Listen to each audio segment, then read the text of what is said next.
Thank you for joining me. Scott Ryan here. I've got some good news and some bad news. The good news is that God has a plan for your life. The bad news is, so does Satan. Satan has a plan for your life. The best news of all is that God wins in the end. We win in the end if we put our faith in Him. The bad news is that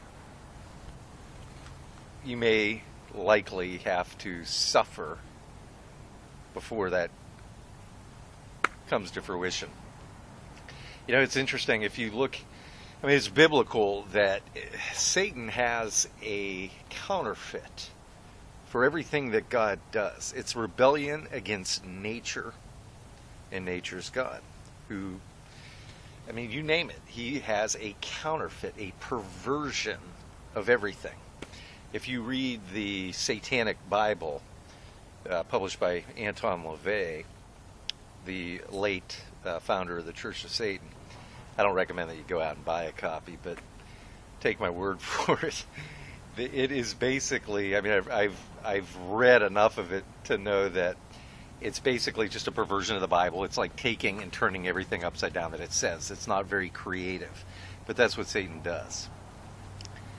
And I would say the equivalent of John 3:16 would be that for Satan so hated the world that he gave his only begotten Son, Obama, so that whosoever voteth for him shall perish, but first live a life of slavery, bondage, and destitution. That's the reality. And unfortunately, many of us aren't dealing with reality. And I don't want to say anything negative about people for whom I have a great deal of admiration. I think we really need a wake-up call. Glenn Beck, listening to Glenn Beck's show this morning, and I love Glenn Beck. His show is something that I listen to every day and every morning. And he was talking this morning. In fact, let's call this the third installment of the Glenn Beck show, If Scott Was There. That's I think it's episode 3 now. Welcome to the Glenn Beck show, If Scott Was There. Now that we've got that out of the way, Glenn was talking with Pat and Stu this morning about Marco Rubio and the fact that he doesn't trust him anymore. And I'm on that same boat. I've put out videos for the last year saying that he is not a conservative. And those in Florida, the conservatives in Florida who know Rubio, know that to be the case. Before the general election, when Rubio was anointed the savior of the GOP, conservative Republicans within the state and the REC were fighting against him in a primary with a true conservative running against Rubio, but Rubio won, to a little surprise. Nevertheless, something that Glenn said that caught my attention was he was talking about this new immigration bill that they're trying to shove down our throats, and he was saying that this is worse than the Affordable Care Act, i.e. Obamacare, and that if this goes through, then there is no recovering. And Pat and Stu, I agreed with them. They disagreed with that statement. And, it might have been more rhetorical. I can't really believe that Glenn believes that. Although, it's a pretty horrible act. But I guess the bottom line is not to try to get into a line-by-line comparison of the Affordable Care Act versus the evils of whatever they're calling this piece of crap legislation that the gang rape of 8 is pushing on us. My point is that back when we were still fighting Obamacare, before John Roberts stabbed America in the back, stabbed and defecated on the Constitution and sold us out, before that hearing, the axiom, not even just among conservatives, but basically even conservatives, rhinos, libertarians, probably the majority of Americans believe that it is a disaster. And we were all saying that America could not recover from this if it's implemented. And we never thought for a second that Roberts would betray us. I mean, he was probably blackmailed. I don't know by what, but I think that Obama and the Democrats have a legion of hookers that anytime anyone is appointed to be out there, and whether you're talking about the federal courts or we know like Petraeus in the military or new freshman congressmen and senators, the way these people operate, they are worse than the KGB, and I suspect there's probably a legion of hookers. They get people set up right away so they're blackmailable. But nevertheless, we never saw this coming. I'm sorry, that's a little tangential. But the bottom line is, the axiom was that we wouldn't recover. America would never be the same if this thing was implemented. And when we were saying that, yes, we never thought that Roberts would uphold it and Obama would be reelected so that we wouldn't be able to overturn it. And during the last general election, after Roberts did betray us, we assumed, many assumed, that this paper champion that Rove put out there for us, Mitt Romney, I think his name was. How soon I forget. We assumed that we would win back the White House and somehow be able to stop Obamacare, and that was the last resort after the Roberts betrayal. So then we're all telling each other that it's all over if we don't win this election, and then this false confidence came about. We were bamboozled by the Dick Morrises and the Roves, and actually believed that this thing was won.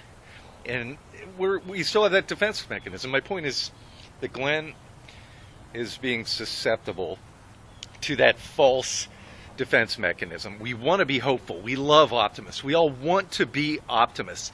We don't want to believe that America, these United States of America, are no more. It is dead. The entity, the singular, the United States of America, as a leviathan, as an abomination, is still, of course, intact because it's raping and plundering us and spying on us and blackmailing and stealing all of our personal information and pretty much operating like all of our worst enemies that we've ever faced over the Cold War and beyond that. But I don't want to see us wasting time. No, whatever happens with this immigration thing, America is done. There is no recovering from Obamacare. This thing will take us down the abyss that we're already there, but once this thing fully kicks in, it's all going to collapse intentionally. And that's what Obama intended from the beginning, throwing on trillions more in liabilities onto an already bankrupt nation. This is all about sabotage, destruction, and enslaving Americans.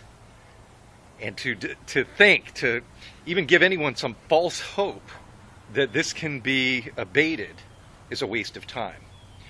The way the federal government should look at it, we've got some heroes out there. We've got Rand Paul. By the way, I've joined his class action suit that he's recently launched. And also Rand Paul, Ted Cruz, Mike Lee,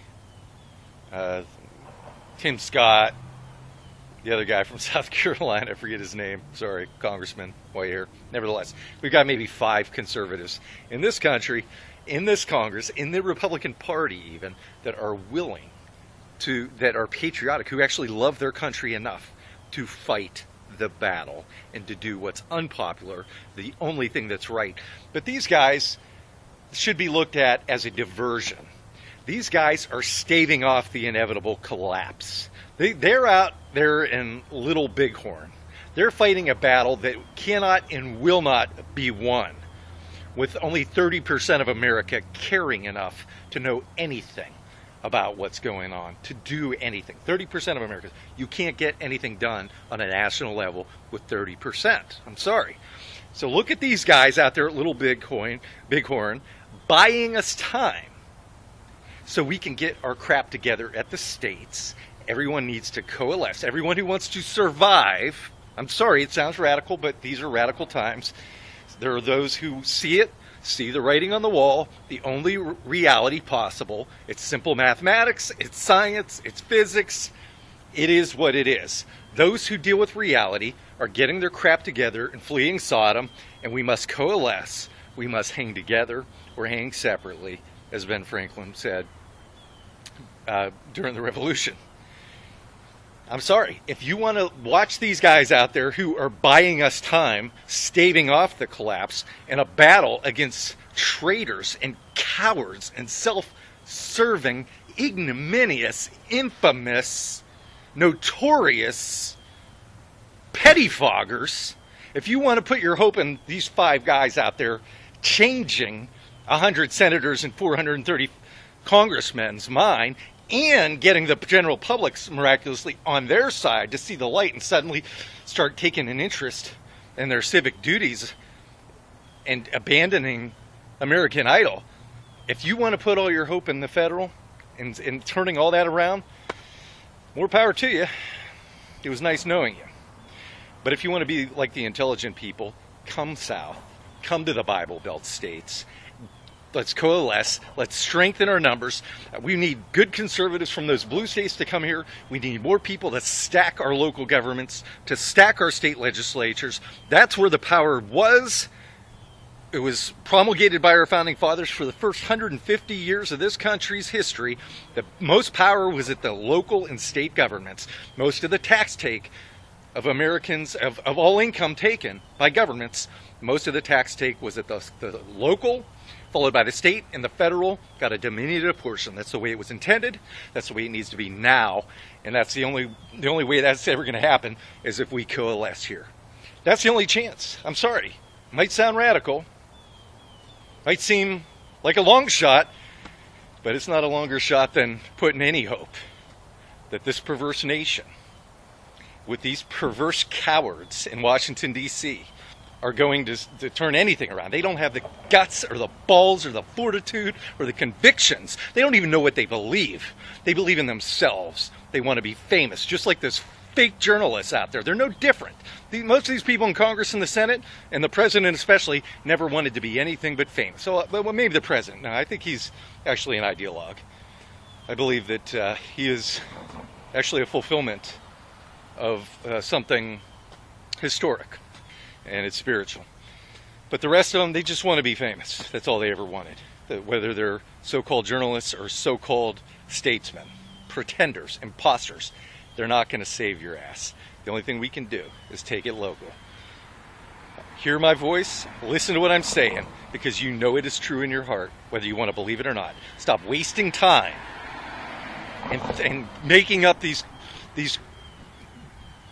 impossible scenarios in your mind. Well, now, even though we said for the past 5 years that if Obamacare is implemented, it's over, there's no chance for America. Now that's all changed. Now we could just focus on another abomination, and we could say that if this abomination of a bill is passed by the gang rape of 8, then we're done. Well, no, we were done before, remember. We've got to focus. We've got to keep focus. We've got to be productive. It is not productive to talk every day, to make great sound bites, because it's falling on deaf ears. Anybody who is making great sound bites, they're preaching to the choir. It is useless. The only thing useful can be to strategize and to implement strategy that actually has a chance of working. Together, we can defend the Constitution. Only together. Not sparsely scattered in blue states across the country. Thank you for joining me. Scott Ryan.